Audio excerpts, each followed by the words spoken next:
of the House of Usher by Edgar Allan Poe. His heart was like a suspended lute. At the slightest touch, it resonated. A translation from a French poem. During the whole of a dull, dark, and soundless day in the autumn of the year, when the clouds hung oppressively low in the heavens, I had been passing alone on horseback through a singularly dreary tract of country, and at length found myself, as the shades of the evening drew on, within view of the melancholy House of Usher.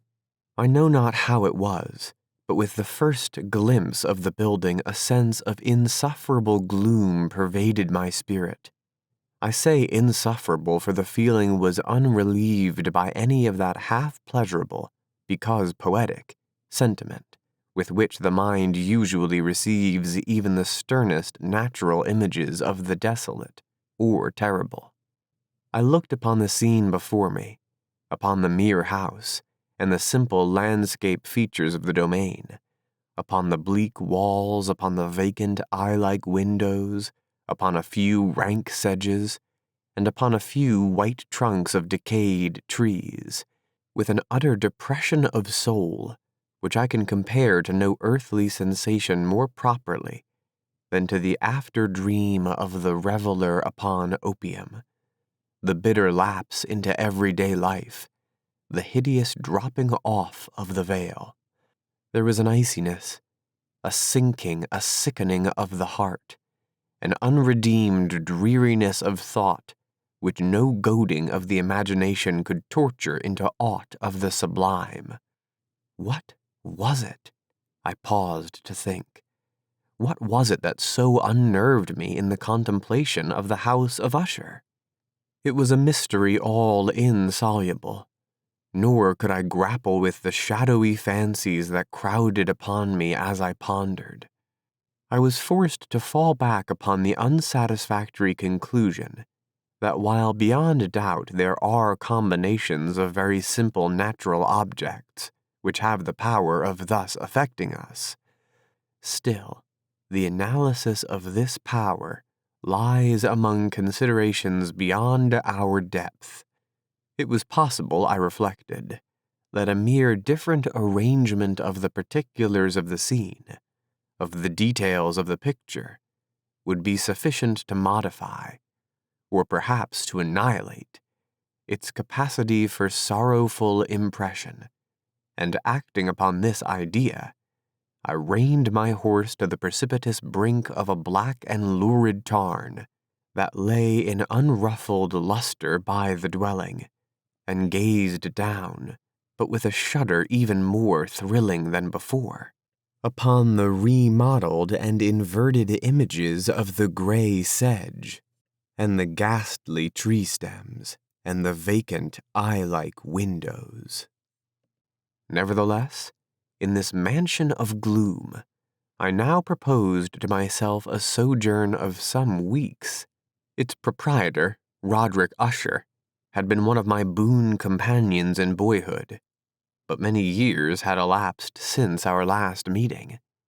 A letter, however, had lately reached me in a distant part of the country, a letter from him, which in its wildly importunate nature had admitted of no other than a personal reply. The message gave evidence of nervous agitation. The writer spoke of acute bodily illness, of a mental disorder which oppressed him, and of an earnest desire to see me, as his best and indeed his only personal friend, with a view of attempting, by the cheerfulness of my society, some alleviation of his malady. It was the manner in which all this and much more was said. It was the apparent heart that went with his request, which allowed me no room for hesitation, and I accordingly obeyed forthwith what I still considered a very singular summons. Although as boys we had been even intimate associates, yet I really knew little of my friend. His reserve had been always excessive and habitual. I was aware, however, that his very ancient family had been noted, time out of mind, for a peculiar sensibility of temperament, displaying itself through long ages in many works of exalted art, and manifested, of late, in repeated deeds of munificent yet unobtrusive charity, as well as in a passionate devotion to the intricacies, perhaps even more than to the orthodox and easily recognizable beauties, of musical science. I had learned, too, the very remarkable fact that the stem of the Usher race, all time-honored as it was, had put forth at no period any enduring branch. In other words, that the entire family lay in the direct line of descent, and had always, with very trifling and very temporary variation, so lain.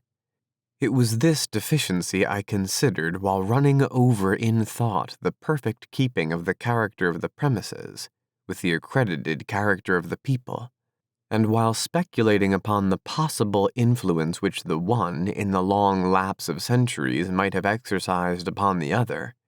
It was this deficiency, perhaps, of collateral issue, and the consequent undeviating transmission from sire to son of the patrimony with the name, which had at length so identified the two as to merge the original title of the estate in the quaint and equivocal appellation of the House of Usher, an appellation which seemed to include, in the minds of the peasantry who used it, both the family and the family mansion. I have said that the sole effect of my somewhat childish experiment, that of looking down within the tarn, had been to deepen the first singular impression. There can be no doubt that the consciousness of the rapid increase of my superstition, for why should I not so term it, served mainly to accelerate the increase itself. Such, I have long known, is the paradoxical law of all sentiments, having terror as a basis. And it might have been for this reason only that when I again uplifted my eyes to the house itself from its image in the pool, there grew in my mind a strange fancy, a fancy so ridiculous indeed that I but mention it to show the vivid force of the sensations which oppressed me. I had so worked upon my imagination as really to believe that about the whole mansion and domain there hung an atmosphere peculiar to themselves and their immediate vicinity, an atmosphere which had no affinity with the air of heaven, but which had reeked up from the decayed trees and the gray wall and the silent tarn, a pestilent and mystic vapor, dull, sluggish, faintly discernible, and leaden-hued. Shaking off my spirit from what must have been a dream, I scanned more narrowly the real aspect of the building. Its principal feature seemed to be that of an excessive antiquity. The discoloration of ages had been great. Minute fungi overspread the whole exterior, hanging in a fine tangled webwork from the eaves. Yet all this was apart from any extraordinary dilapidation. No portion of the masonry had fallen, and there appeared to be a wild inconsistency between its still perfect adaptation of parts and the crumbling condition of the individual stones. In this there was much that reminded me of the specious totality of old woodwork, which had rotted for long years in some neglected vault, with no disturbance from the breath of the external air. Beyond this indication of extensive decay, however, the fabric gave little token of instability. Perhaps the eye of a scrutinizing observer might have discovered a barely perceptible fissure, which, extending from the roof of the building in front, made its way down the wall in a zigzag direction, until it became lost in the sullen waters of the tarn. Noticing these things, I rode over a short causeway to the house. A servant in waiting took my horse, and I entered the Gothic archway of the hall. A valet of stealthy step thence conducted me, in silence, through many dark and intricate passages in my progress to the studio of his master. Much that I encountered on the way contributed, I know not how, to heighten the vague sentiments of which I have already spoken. While the objects around me, while the carvings of the ceilings, the somber tapestries of the walls, the ebony blackness of the floors, and the phantasmagoric armorial trophies which rattled as I strode, were but matters to which, or to such as which, I had been accustomed from my infancy. While I hesitated not to acknowledge how familiar was all this, I still wondered to find how unfamiliar were the fancies which ordinary images were stirring up. On one of the staircases I met the physician of the family. His countenance, I thought, wore a mingled expression of low cunning and perplexity. He accosted me with trepidation and passed on. The valet now threw open a door and ushered me into the presence of his master. The room in which I found myself was very large and lofty. The windows were long, narrow, and pointed, and at so vast a distance from the black oaken floor as to be altogether inaccessible from within. Feeble gleams of encrimsoned light made their way through the trellised panes, and served to render sufficiently distinct the more prominent objects around. The eye, however, struggled in vain to reach the remoter angles of the chamber, or the recesses of the vaulted and fretted ceiling. Dark draperies hung upon the walls. The general furniture was profuse, comfortless, antique, and tattered. Many books and musical instruments lay scattered about, but failed to give any vitality to the scene.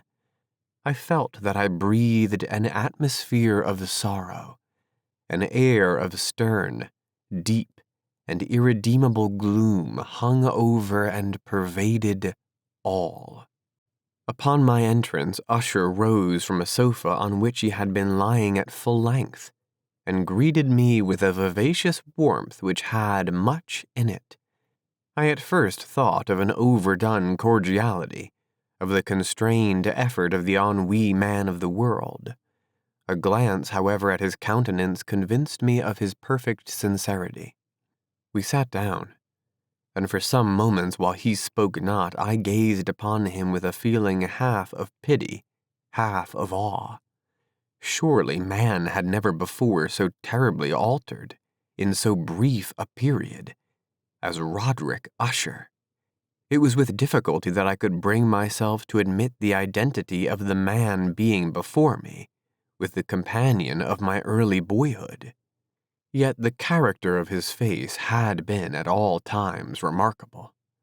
A cadaverousness of complexion, an eye large, liquid, and luminous beyond comparison, lips somewhat thin and very pallid, but of a surpassingly beautiful curve, a nose of a delicate Hebrew model, but with a breadth of nostril unusual in similar formations, a finely molded chin, speaking, in want of prominence, of a want of moral energy, hair of a more than web-like softness and tenuity. These features, with an inordinate expression above the regions of the temple, made up altogether a countenance not easily to be forgotten. And now, in the mere exaggeration of the prevailing character of these features, and of the expression they were wont to convey, lay so much of change that I doubted to whom I spoke.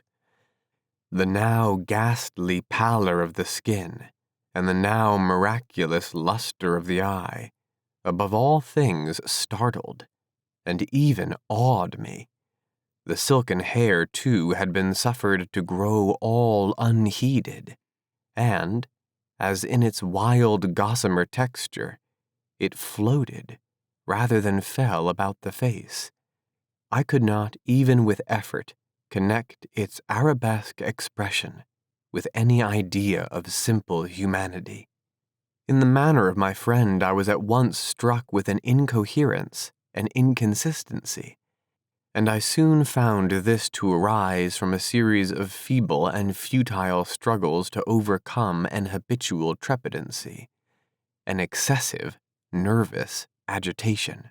For something of this nature I had indeed been prepared, no less by his letter than by reminiscences of certain boyish traits, and by conclusions deduced from his peculiar physical conformation and temperament. His action was alternately vivacious and sullen. His voice varied rapidly from a tremulous indecision, when the animal spirits seemed utterly in abeyance, to that species of energetic concision, that abrupt, weighty, unhurried, and hollow-sounding enunciation, that leaden, self-balanced, and perfectly modulated guttural utterance, which may be observed in the lost drunkard, or the irreclaimable eater of opium, during the periods of most intense excitement. It was thus that he spoke of the object of my visit, of his earnest desire to see me, and of the solace he expected me to afford him. He entered at some length into what he conceived to be the nature of his malady. It was, he said, a constitutional and a family evil, and one for which he despaired to find a remedy. A mere nervous affection, he immediately added, which would undoubtedly soon pass off. It displayed itself in a host of unnatural sensations. Some of these, as he detailed them, interested and bewildered me, although perhaps the terms and the general manner of their narration had their weight. He suffered much from a morbid acuteness of the senses. The most insipid food was alone endurable. He could wear only garments of certain textures. The odors of all flowers were oppressive. His eyes were tortured by even a faint light, and there were but peculiar sounds, and these from stringed instruments, which did not inspire him with horror. To an anomalous species of terror I found him a bound slave. "I shall perish," said he. "I must perish in this deplorable folly. Thus, and not otherwise, shall I be lost. I dread the events of the future, not in themselves, but in their results. I shudder at the thought of any, even the most trivial incident, which may operate upon this intolerable agitation of soul. I have indeed no abhorrence of danger, except in its absolute effect, in terror. In this unnerved, in this pitiable condition, I feel that the period will sooner or later arrive when I must abandon life and reason together in some struggle with the grim phantasm, fear."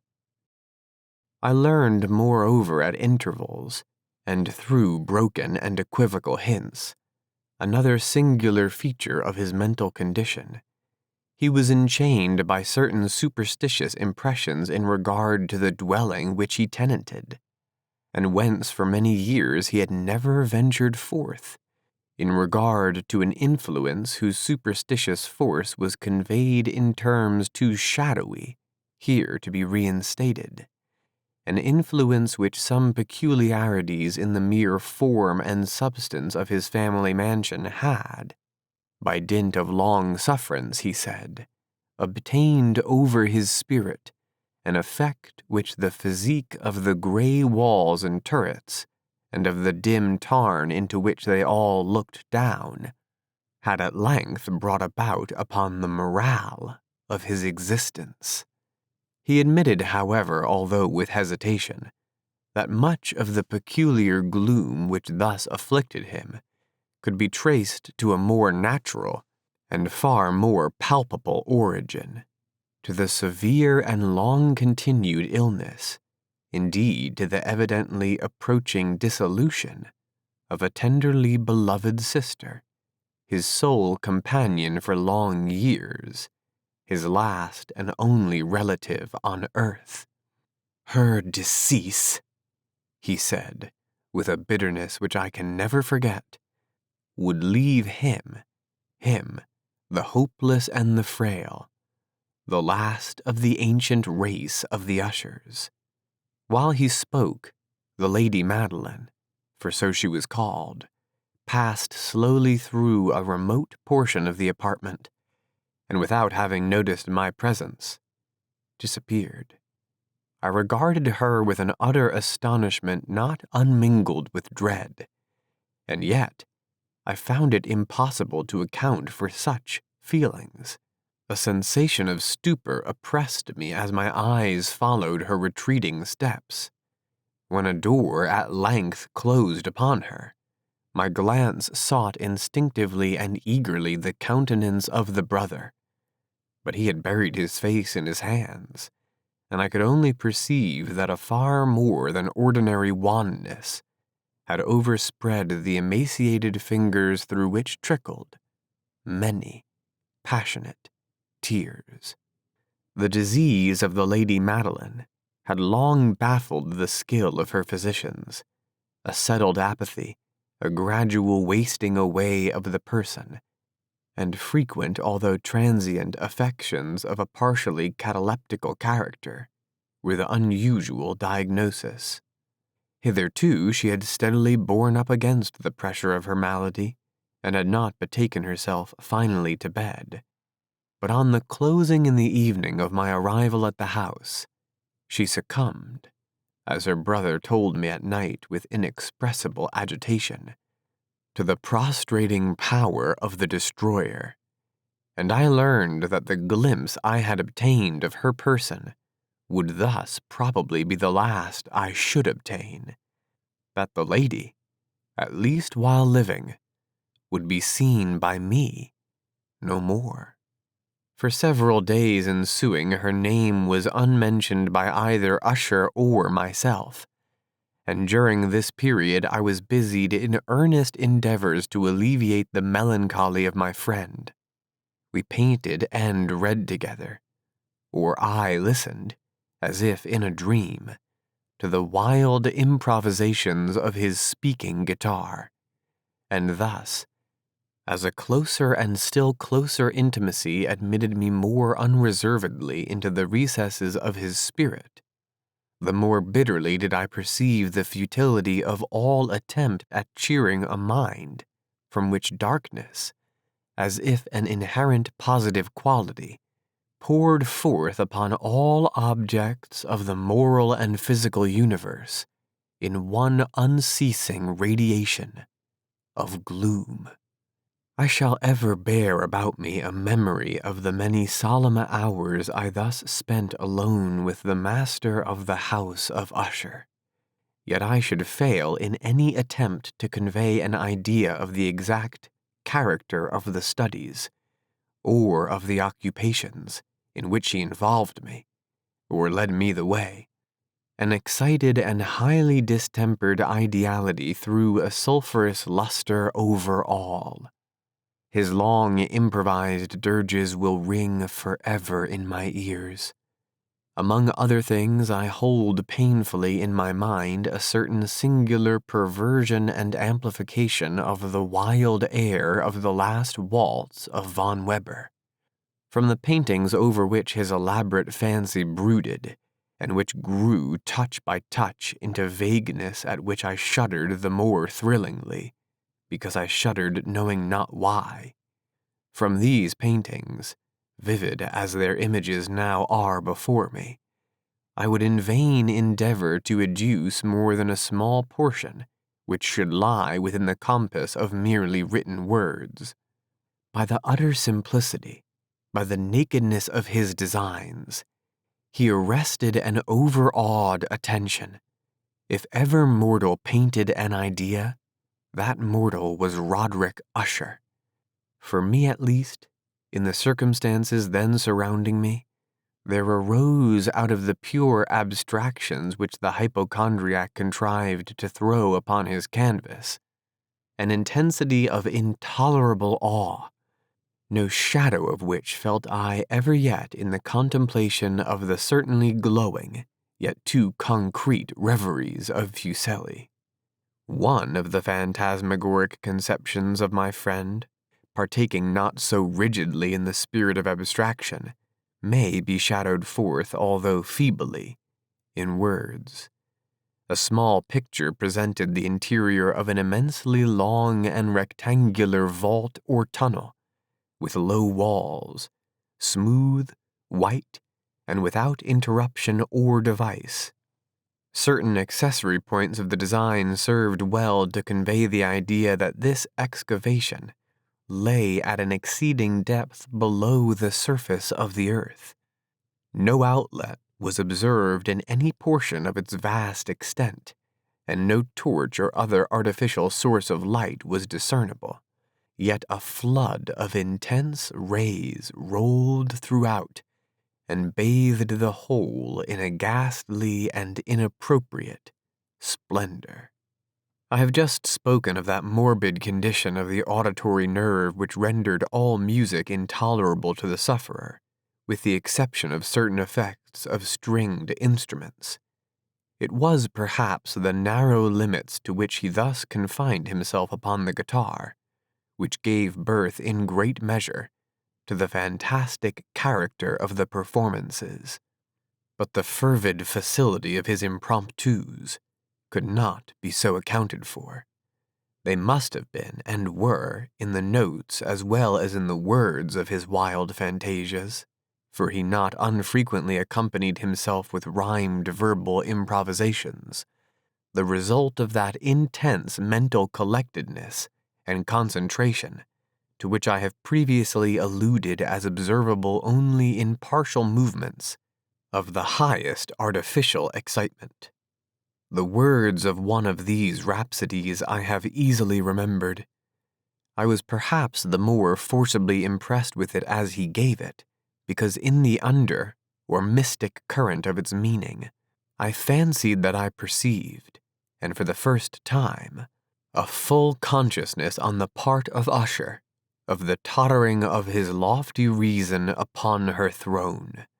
The verses, which were entitled "The Haunted Palace," ran very nearly, if not accurately, thus: In the greenest of our valleys, by good angels tenanted, once a fair and stately palace, radiant palace, reared its head. In the monarch Thought's dominion, it stood there.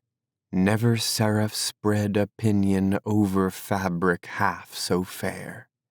Banners yellow, glorious golden, on its roof did float and flow. This, all this, was in the olden time long ago, and every gentle air that dallied in that sweet day along the ramparts plumed and pallid, a winged odor went away. Wanderers in that happy valley through two luminous windows saw spirits moving musically to a lute's well-tuned law. Round about a throne were sitting Porphyrogene, in state his glory well befitting. The ruler of the realm was seen, and all with pearl and ruby glowing was the fair palace door, through which came flowing, flowing, flowing, and sparkling evermore, a troop of echoes whose sweet duty was but to sing, in voices of surpassing beauty, the wit and wisdom of their king. But evil things in robes of sorrow assailed the monarch's high estate. Ah, let us mourn, for never morrow shall dawn upon him desolate. And round about his home the glory that blushed and bloomed is but a dim remembered story, of the old time entombed, and travelers now within that valley through the red-litten windows see vast forms that move fantastically to a discordant melody, while like a rapid ghastly river through the pale door, a hideous throng rush out forever and laugh, but smile no more. I well remember that suggestions arising from this ballad led us into a train of thought wherein there became manifest an opinion of Usher's, which I mention not so much on account of its novelty, for other men have thought thus, as on account of the pertinency with which he maintained it. This opinion in its general form was the sentience of all vegetable things, but in his disordered fancy, the idea had assumed a more daring character, and trespassed under certain conditions upon the kingdom of inorganization. I lack words to express the full extent, where the earnest abandon of his persuasion. The belief, however, was connected, as I have previously hinted, with the gray stones of the home of his forefathers. The conditions of the sentience had been there, he imagined, fulfilled in the method of collocation of these stones, in the order of their arrangement, as well as in that of the many fungi which overspread them, and of the decayed trees which stood around. Above all, in the long undisturbed endurance of this arrangement, and in the reduplication in the still waters of the tarn.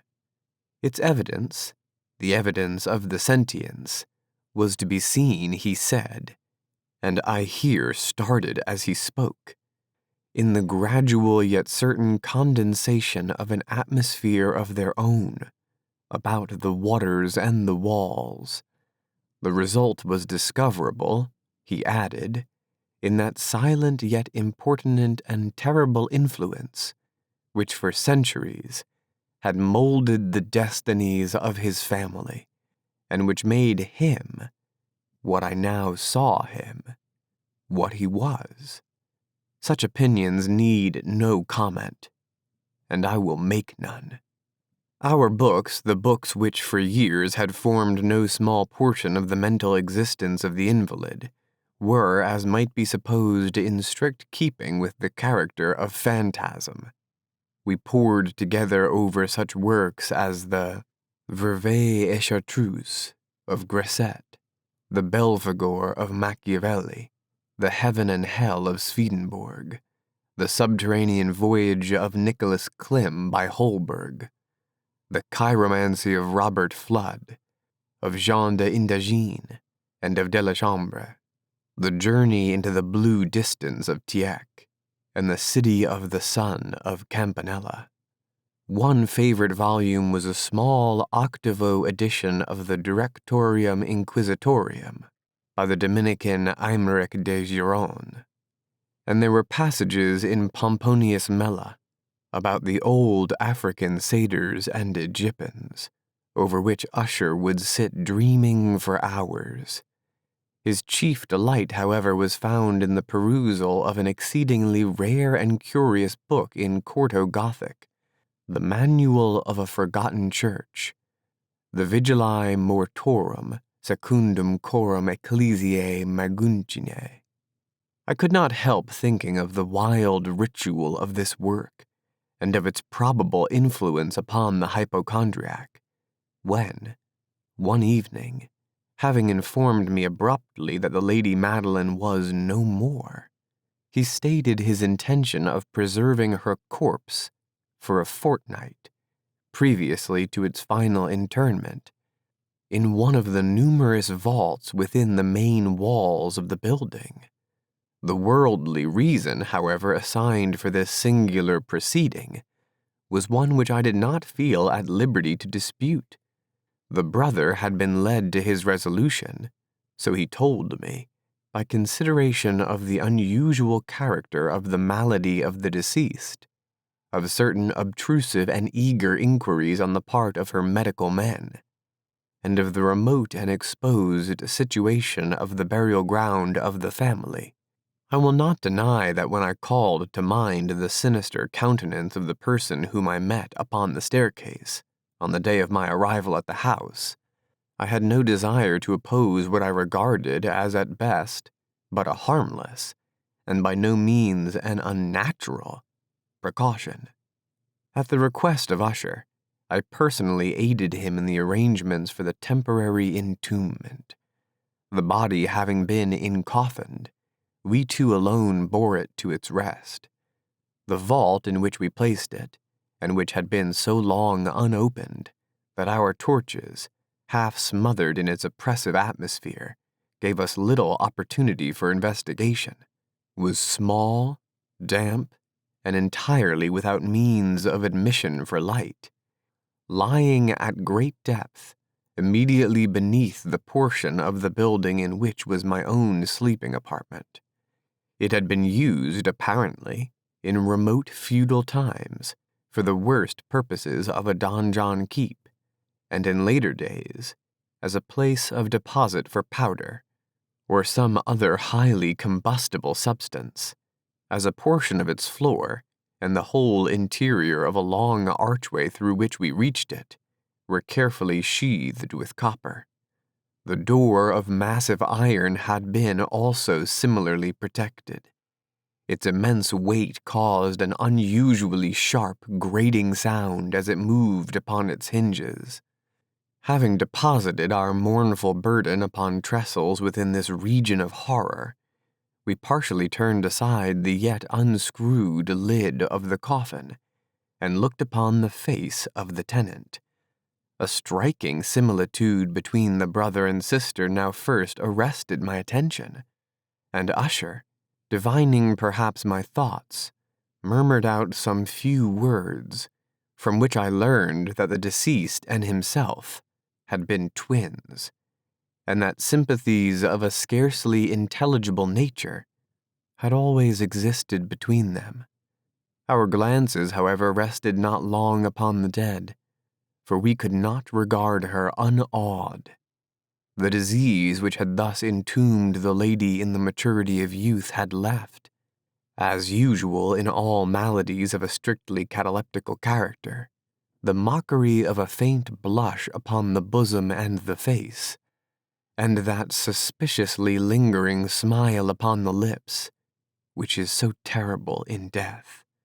We placed and screwed down the lid, and having secured the door of iron, made our way, with toil, into the scarcely less gloomy apartments of the upper portion of the house.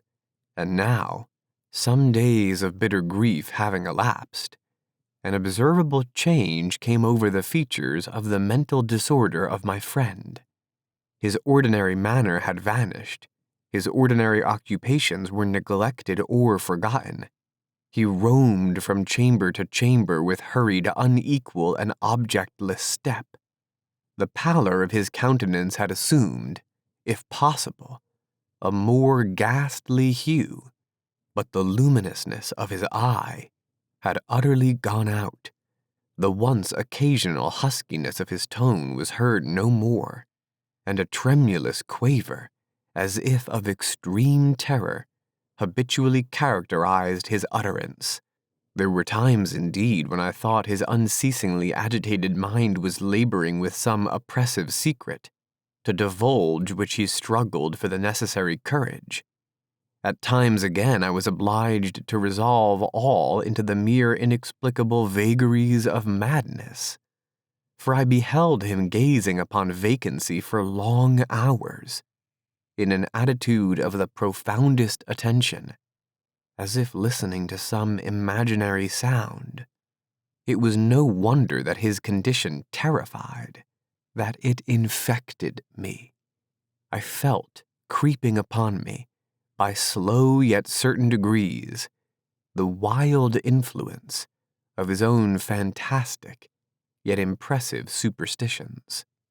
It was especially upon retiring to bed late in the night of the 7th or 8th day after placing the Lady Madeline within the donjon that I experienced the full power of such feelings. Sleep came not near my couch. While the hours waned and waned away, I struggled to reason off the nervousness which had dominion over me. I endeavored to believe that much, if not all, of what I felt was due to the bewildering influence of the gloomy furniture of the room, of the dark and tattered draperies, which, tortured into motion by the breath of a rising tempest, swayed fitfully to and fro upon the walls, and rustled uneasily about the decorations of the bed. But my efforts were fruitless. An impressible tremor gradually pervaded my frame, and at length there sat upon my very heart an incubus of utterly causeless alarm. Shaking this off with a gasp and a struggle, I uplifted myself upon the pillows, and peering earnestly within the intense dark of the chamber, hearkened, I know not why, except that an intensive spirit prompted me to certain low and indefinite sounds which came through the pauses of the storm at long intervals, I knew not whence. Overpowered by an intense sentiment of horror, unaccountable yet unendurable, I threw on my clothes with haste, for I felt that I should sleep no more during the night, and endeavored to arouse myself from the pitiable condition into which I had fallen by pacing rapidly to and fro through the apartment. I had taken but few turns in this manner when a light step on an adjoining staircase arrested my attention. I presently recognized it as that of Usher. In an instant afterward he rapped, with a gentle touch, at my door, and entered bearing a lamp. His countenance was, as usual, cadaverously wan, but moreover, there was a species of mad hilarity in his eyes, an evidently restrained hysteria in his whole demeanor. His air appalled me, but anything was preferable to the solitude which I had so long endured, and I even welcomed his presence as a relief. "And you have not seen it?" he said abruptly, after having stared about him for some moments in silence. "You have not then seen it?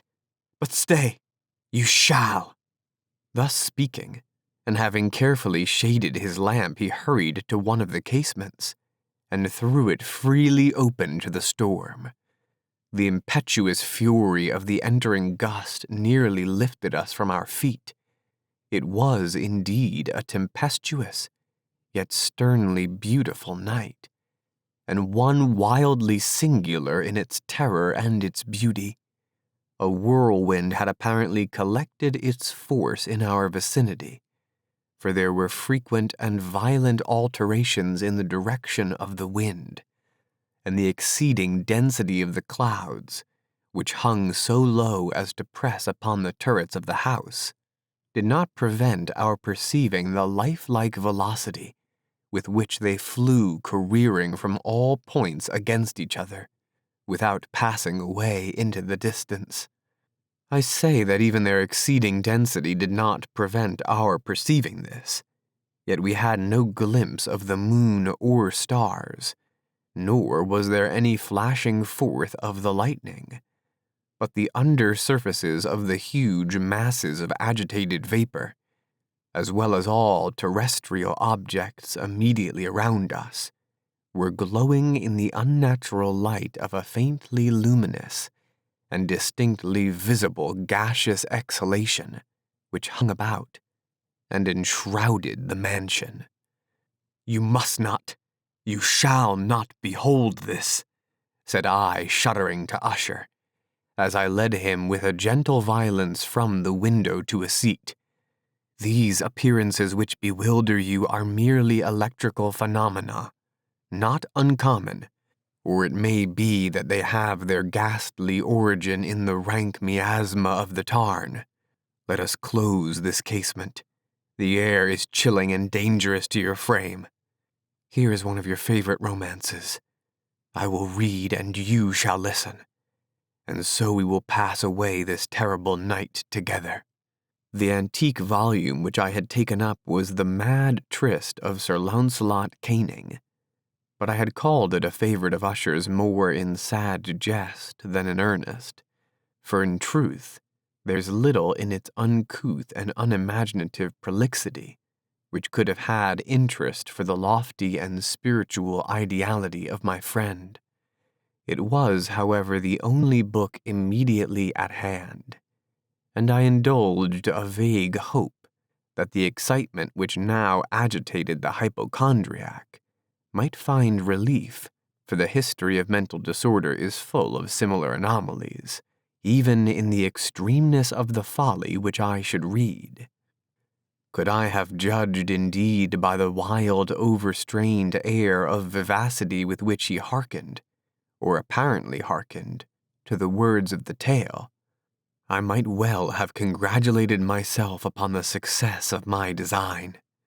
I had arrived at that well-known portion of the story where Ethelred, the hero of the tryst, having sought in vain for peaceable admission into the dwelling of the hermit, proceeds to make good an entrance by force. Here, it will be remembered, the words of the narrative run thus, quote, "And Ethelred, who was by nature of a doughty heart, and who was now mighty withal, on account of the powerfulness of the wine which he had drunken, waited no longer to hold parley with the hermit, who, in sooth, was of an obstinate and maliceful turn, but, feeling the rain upon his shoulders, and fearing the rising of the tempest, uplifted his mace outright, and with blows made quickly room in the plankings of the door for his gauntleted hand, and now pulling therewith sturdily, he so cracked and ripped and tore all asunder, that the noise of the dry and hollow-sounding wood alarumed and reverberated throughout the forest." At the termination of this sentence I started, and for a moment paused, for it appeared to me, although I at once concluded that my excited fancy had deceived me, it appeared to me that from some very remote portion of the mansion there came, indistinctly to my ears, what might have been in its exact similarity of character, the echo, but a stifled and dull one certainly, of the very cracking and ripping sound which Sir Lancelot had so particularly described. It was beyond doubt the coincidence alone which had arrested my attention, for amid the rattling of the sashes of the casements and the ordinary commingled noises of the still increasing storm, the sound, in itself, had nothing, surely, which should have interested or disturbed me. I continued the story.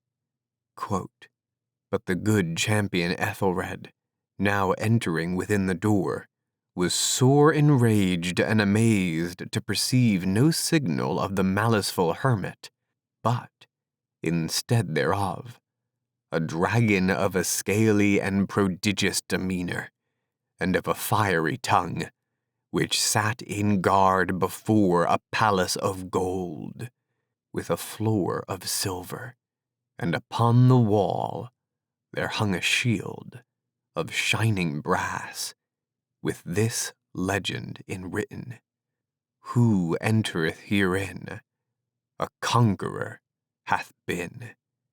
Who slayeth the dragon, the shield he shall win.' And Ethelred uplifted his mace and struck upon the head of the dragon, which fell before him, and gave up his pesty breath, with a shriek so horrid and harsh, and withal so piercing, that Ethelred had fain to close his ears with his hands against the dreadful noise of it, the like whereof was never before heard."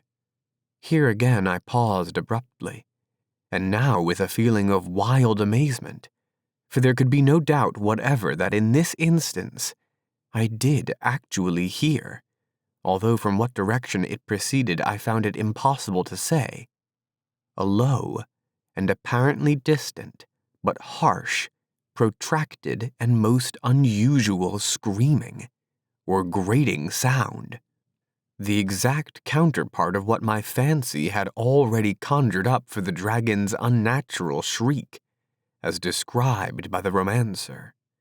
Oppressed, as I certainly was upon the occurrence of this second and most extraordinary coincidence, by 1,000 conflicting sensations, in which wonder and extreme terror were predominant, I still retained sufficient presence of mind to avoid exciting, by any observation, the sensitive nervousness of my companion.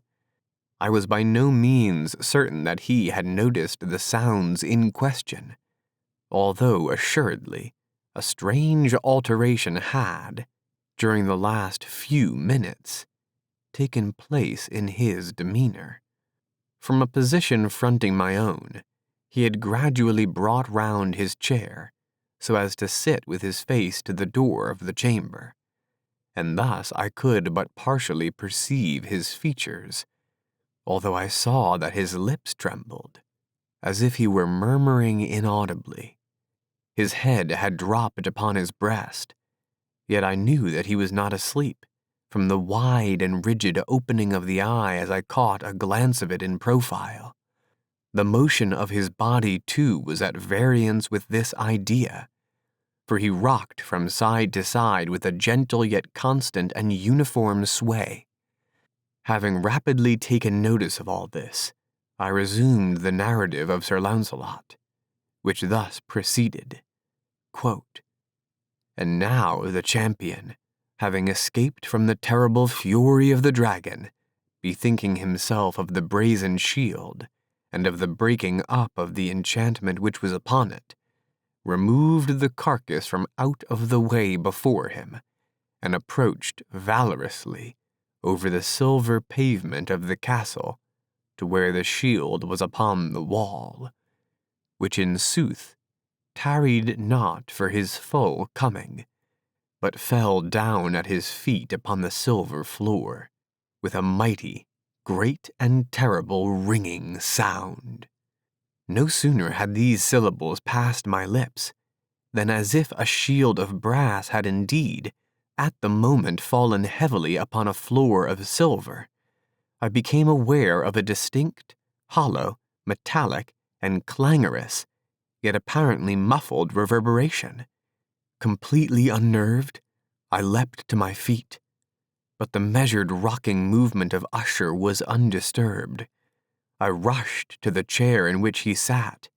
His eyes were bent fixedly before him, and throughout his whole countenance there reigned a stony rigidity. But as I placed my hand upon his shoulder, there came a strong shudder over his whole person. A sickly smile quivered about his lips, and I saw that he spoke in a low, hurried, and gibbering murmur, as if unconscious of my presence. Bending closely over him, I at length drank in the hideous import of his words. Not hear it? Yes, I hear it, and have heard it. Long, many minutes, many hours, many days have I heard it. Yet I dared not. Oh, pity me, miserable wretch that I am. I dared not speak. We have put her living in the tomb. Said I not that my senses were acute? I now tell you that I heard her first feeble movements in the hollow coffin. I heard them many, many days ago. Yet I dared not speak. And now, tonight, Ethelred, the breaking of the hermit's door, and the death cry of the dragon, and the clangor of the shield, say rather the rending of her coffin, and the grating of the iron hinges of her prison, and her struggles within the coppered archway of the vault. Oh, whither shall I fly? Will she not be here anon? Is she not hurrying to upbraid me for my haste? Have I not heard her footsteps on the stair? Do I not distinguish that heavy and horrible beating of her heart? Madman! Here he sprang furiously to his feet and shrieked out his syllables, as if in the effort he were giving up his soul. Madman! I tell you that she now stands without the door! As if in the supernatural energy of his utterance there had been found the potency of a spell. The huge antique panels to which the speaker pointed threw slowly back upon the instant their ponderous and ebony jaws. It was the work of the rushing gust. But then, without those doors, there did stand the lofty and enshrouded figure of the Lady Madeline of Usher. There was blood upon her white robes, and the evidence of some bitter struggle upon every portion of her emaciated frame. For a moment she remained trembling and reeling to and fro upon the threshold. Then, with a low moaning cry, fell heavily inward upon the person of her brother, and in her violent and now final death agonies, bore him to the floor, a corpse, and a victim to the terrors he had anticipated. From that chamber, and from that mansion, I fled aghast. The storm was still abroad in all its wrath as I found myself crossing the old causeway. Suddenly, there shot along the path a wild light, and I turned to see whence a gleam so unusual could have issued. For the vast house and its shadows were alone behind me. The radiance was that of the full setting and blood-red moon, which now shone vividly through that once barely discernible fissure, of which I have before spoken, as extending from the roof of the building in a zigzag direction to the base. While I gazed, this fissure rapidly widened. There came a fierce breath of the whirlwind. The entire orb of the satellite burst at once upon my sight. My brain reeled as I saw the mighty walls rushing asunder.